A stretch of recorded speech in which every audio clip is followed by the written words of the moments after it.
Chapter 11, Crossroads.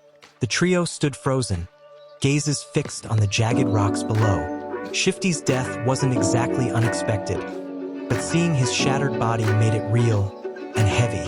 An uncomfortable silence fell between them, thick with unspoken thoughts. Finally, Scholar let out a sigh. "It's a small mercy you took most of his gear," he muttered. Sonny raised a brow. Cold, but not wrong. Noticing the shift in atmosphere, Scholar quickly tried to patch his image. "Rest well, old friend," he added, voice suddenly reverent. "That's more like it," Sonny thought, unimpressed. He'd never trusted the older man's act.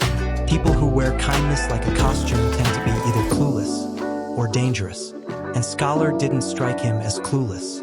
"We keep moving," Hero said flatly, eyes still lingering on the rocks below. His tone was steady, but Sonny sensed something deeper beneath. Sorrow? Frustration? It was hard to tell. Scholar turned away, and Sonny followed after one last glance. "Why do I feel guilty?" he wondered. He got what he deserved, didn't he? Pushing the thought aside, he trudged forward. The higher they climbed, the more brutal the journey became. The wind howled like a living thing, threatening to push them off with every gust. The thin mountain air made each breath a challenge, every step a gamble. Sonny's head was spinning. It was hard to think clearly. His limbs felt heavy, and a strange warmth crept into his chest despite the freezing cold. Altitude sickness didn't care how tough you were. It hit at random, sometimes lightly, sometimes with a crushing weight. And the cold, it was relentless. Their furs were no longer enough.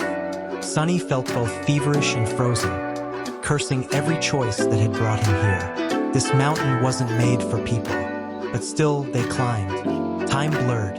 Hours passed. Their pace slowed, but they pressed on, each step fueled by grim determination.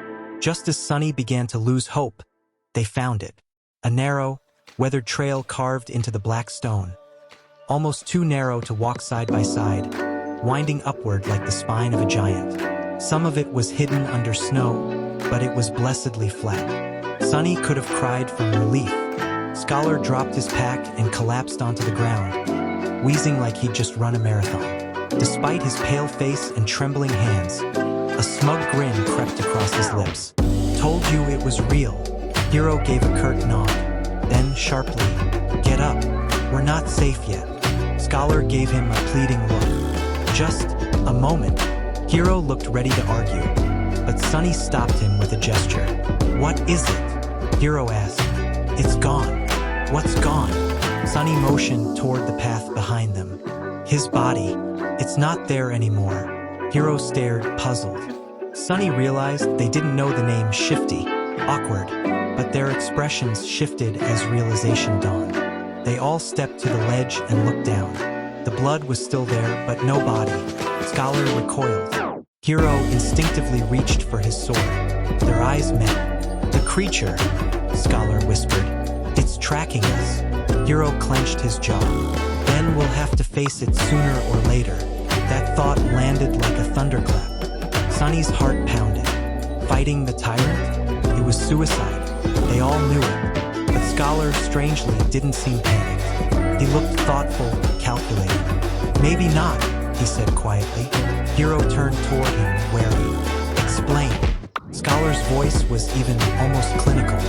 "If it found us this fast, it's either smart enough to guess our destination, or it's tracking blood."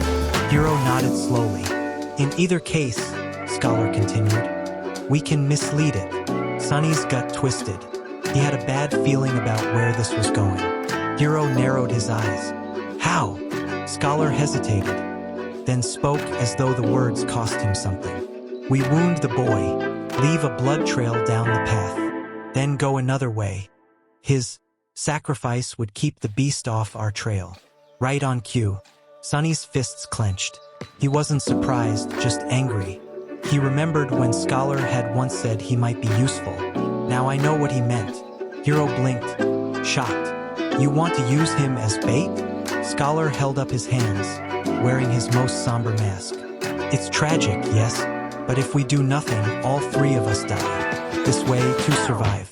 The gods will remember his sacrifice. How noble, almost convincing if you ignored the part where I get fed to a monster. Hero opened his mouth, then hesitated. Silent tension thickened the air. Sunny stood still, eyes darting between the two men, weighing his options. Scholar was already a breath away from collapsing. He could be taken out easily, but Hero was the real threat.